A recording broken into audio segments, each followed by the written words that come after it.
Sa isang karaoke bar, dinala si Shen Yuan ni Manager Wan para sa ilang oras. Habang magkatabing nakaupo sina Shen Yuan at Zuwei, sinubukan ni Zuwei na abutan si Shen Yuan ng isang baso ng alak. Ngunit agad siyang pinigilan ni Shen Yuan at ibinaba nito ang alak sa mesa. Sinabi ni Shen Yuan kay Zuwei, hindi na kailangan, marami na tayong nainom ngayong gabi. Hindi ka naman madalas pumunta sa mga ganitong lugar, hindi ba? Huwag ka nang pumunta kung hindi ka comfortable. Trabaho lang naman ito. Napatungo si Zuwei at nagpasalamat kay Shen Yuan. Nakangiti namang sinabi ni Shen Yuan, hindi madali para sa isang babaeng galing sa simpleng pamilya na makapasok bilang intern sa isang malaking kumpanyang tulad ng Quanting. Siguro hindi rin madaling magpakasaya sa ganitong paraan. Sa sandaling iyon, lumapit si Menglo kay Shen Yuan at nagtanong, Shen Yuan, bakit parang hindi mo man lang iniintindi kung dumating man ako o hindi? Sumagot si Shen Yuan, kailangan ba talaga ng Coach Liu na alalahanin ko siya? Ang dami namang isda sa dagat. Yung si Ginoong Fan na may G-Wagon, malamang nagpadala na ulit ng mensahe sa'yo sa WeChat. Nadismaya si Menglo sa narinig. Kaya tinanong na lang niya si Shen Yuan, bakit mo naman binabanggit ang mga walang kinalaman?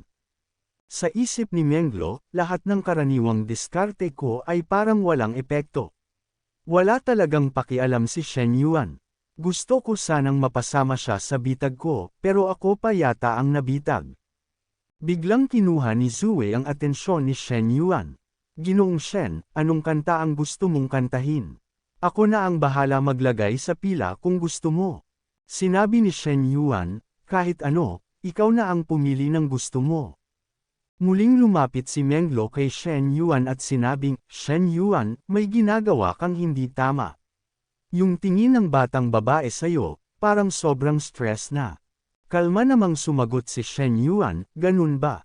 Pakiramdam ko, yung tingin mo ay pareho rin, mukhang stress din. Namula si Menglo sa narinig kaya sinagot niya, hindi ah. Ang tingin ko, paon lang ng pagnanasa, hindi ng pagmamahal. May pang-aakit na sinabi si Shen Yuan, yan ang bentahe mo. Kahit sino pa ang babae, kung kanino man siya maakit, pareho rin ang kahihinatnan. Nagtaka si Menglo kaya tinanong si Shen Yuan, at ano naman ang kahihinatnan na yan? Lumapit si Shen Yuan sa tainga ni Menglo at bamulong, pagulong-gulong sa kama. Nagulat si Menglo sa sinabi ni Shen Yuan pero hindi na siya nakapagsalita pa. Sa isip niya, nakakainis. Laging napapunta ako yung lalaki sa alanganin. Pero kahit ganoon, tapat si Shen Yuan, hindi tulad ng ibang lalaking puro libog pero pinapakita kunwari ay pag-ibig. Habang malalim ang iniisip ni Menglo, bigla na lang hinawakan ni Shen Yuan ang kanyang hita kaya agad niyang hinawakan ang kamay nito at sinabi, tama na. May mga tao sa paligid. Habang abala silang dalawa sa kanilang landian, lumapit si Ginoong Wang na may dalang mikropono at sinabi kay Shen Yuan, Ginoong Shen, pinili ni Zuwei ang magandang kanta para sayo. Halika, kanta ka na. Nagpatuloy ang kasiyahan sa karaoke hanggang alas 11. Matapos nito, lumabas na rin sila ng bar. Habang nakikipagkamay si Ginoong Wang kay Shen Yuan, sinabi nito, Ginoong Shen, kapatid Shen, hindi ko akalain na sa edad kong ito ay makakahanap pa ako ng mabuting kaibigan tulad mo. Dapat mag-ayos pa tayo ng mga susunod na pagkikita. At pagdating sa renovation, ang Quanting ang pinakakapanipaniwala at propesyonal. Sana makipagkooperasyon ka sa amin. Bilang mas nakakatanda, ako na ang bahala mag-ayos ng mga serbisyo mula sa Quanting para sayo. Masayang sinabi ni Shen Yuan, sa kabuuan, dalawa lang naman ang tiningnan kong kumpanya. Propesyonal ang disenyo nyo at talagang kompetitibo. Malamang sa inyo ako mag-focus muna. Sabay noon, nagsalita ang isang babae, Ginoong Shen, mauuna na kami. Hanggang sa muli. Agad namang tinanong ni Shen Yuan, paano naman si Zuwei? Nakangiting sumagot ang babae, si Zuwei ay apprentice ko. Ako na ang bahala sa kanya pauwi. Sabay-sabay na silang nagsiyalisan. Nang naiwan ang dalawa, sinabi ni Shen Yuan, ikukuha na kita ng kotse. Ngunit tinanong siya ni Menglo, paano naman ako? Sagot ni Shen Yuan, magpapakuha na lang ako ng kwarto dito at dito na matutulog ngayong gabi. Agad siyang tinanong ni Menglo, bakit dito pa? Wala ka bang mas maayos na matutulugan? Pero hindi na siya sinagot ni Shen Yuan. Sa halip ay tinanong niya, ikaw na lang ba ang magpapasok sa akin sa bahay mo? Natahimik na lang si Menglo sa sinabi ni Shen Yuan. Namumulaman, naisip niya, hindi ko naman balak na ibigay agad ang sarili ko, pero pakiramdam ko, kung hindi ako kikilos ngayon, si Shen Yuan, itong monkmeat, ay baka mapunta pa sa iba. Sabay hawak ni Menglo sa braso ni Shen Yuan habang sinasabi, huwag mong isipin na basta-basta ko lang pinapapasok ang lalaki sa bahay ko. Maayos at disente akong babae. Makikita sa itaas ng ulo ni Menglo na tumaas na naman ang kanyang favorability sa 75.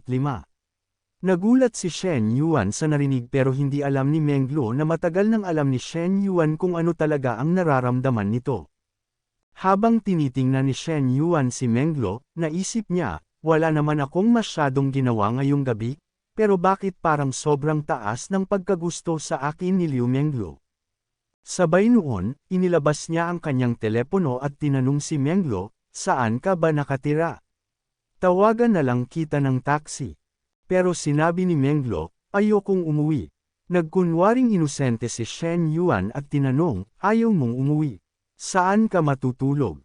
Naiinis na sagot ni Menglo, ang sama mo talaga. Ano sa tingin mo? Ang dami ko ng ginawang hakbang, tapos ganyan ka pa rin.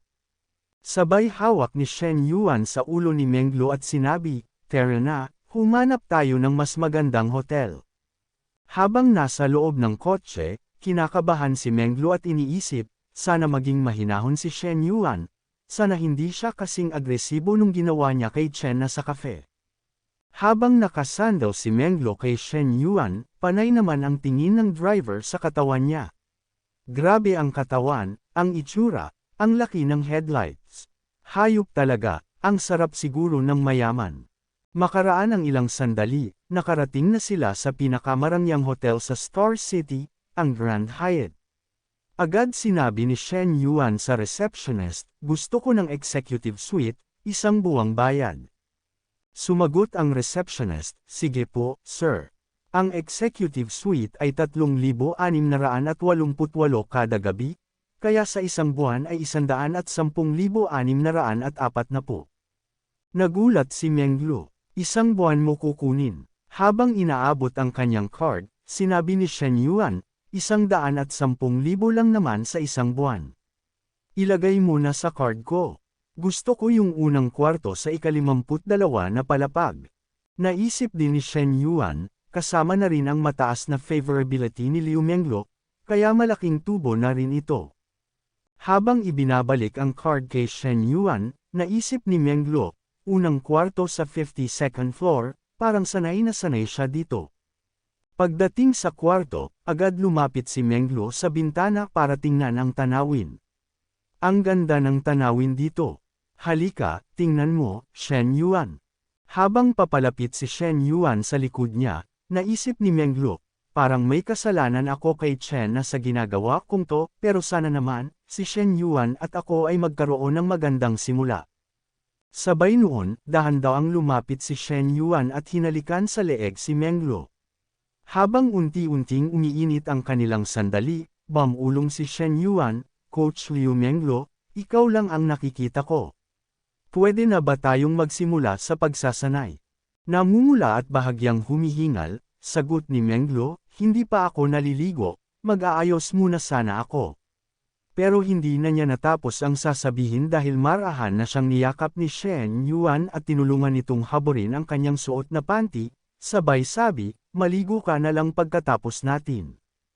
Bagamat may kaba, hindi na rin tumutol si Menglo. Ang naalala na lang niyang sabihin ay, yung kurtina, baka makita tayo mula sa labas. Ngunit kalmado lang si Shen Yuan, one-way glass yan. Nasa 52nd floor pa tayo. Wala namang mas mataas na gusali sa paligid. At kung meron mang makakita ano naman. Masaya lang tayong dalawa. At sa gabing iyon, naging mas mainit pa ang kanilang pagtatalik. Sa bawat sandali, unti-unting nagpaubaya si Menglo habang nadadala sa init ng pagnanasa. Sa isang punto, napatigil siya at sinabing, ang sama mo talaga. Ngunit tuloy pa rin si Shen Yuan, at nagpalipat-lipat pa sila ng pwesto, mula sa may bintana hanggang sa lamesa, habang sinasariwa ang gabi ng hindi malilimutang pagtatalik. Kinabukasan, sinag ng araw ang gumising kay Shen Yuan. Habang tinitingnan ang oras sa kanyang cellphone, napamura siya sa isip, ang init. Tanghali na pala akong nagising. Bahagya siyang bumangon at tinignan ang mahimbing na natutulog na si Menglo. Napangiti siya at naisip, hindi ko akalaing ganun kasensitibo ang katawan ni Liu Menglo. Akala ko pa kagabi ay may dehydrate siya. Hindi nagtagal, inilapit muli ni Shen Yuan ang kamay niya sa gitna ng mga hita ni Menglo. Dahil dito, nagising si Menglo at medyo nang aasar na sinabi, Shen Yuan, sobrang gigil mo naman. Alas 4 na tayo natulog, tapos eto ka na naman. Pero sa isip niya, kailangan ko yatang pagtuunan ng pansin ang ilang parte ng katawan ko sa training ko. Nakakahiya, fitness coach pa man din ako. Habang patuloy ang lambingan, bumulong si Shen Yuan, syempre, mahalaga ka sa akin. Sanay akong tuloy-tuloy hanggang sumikat ang araw, pero kagabi, nagpigil ako para sayo. Namumula at napapikit si Menglo, ang lakas mo talaga. Hayaan mo muna akong matulog saglit. Mamaya, ibibigay ko ulit lahat pag nakuha ko na ulit ang lakas ko. At huwag mo na akong tawaging lulo. Ayokong matulad kay Nana. Tumango si Shen Yuan. Dahil ang bait mo kagabi, pahinga ka muna. Pagkagising mo, labas tayo, bibili kita ng kotse. Ako na ang bahala, hanggang 3 milyon. Biglang napabalikwa si Menglo sa pagkakahiga. Gulat na tanong niya, ano yung sinabi mo? Pwede mo bang ulitin yun? I got so much motherfucking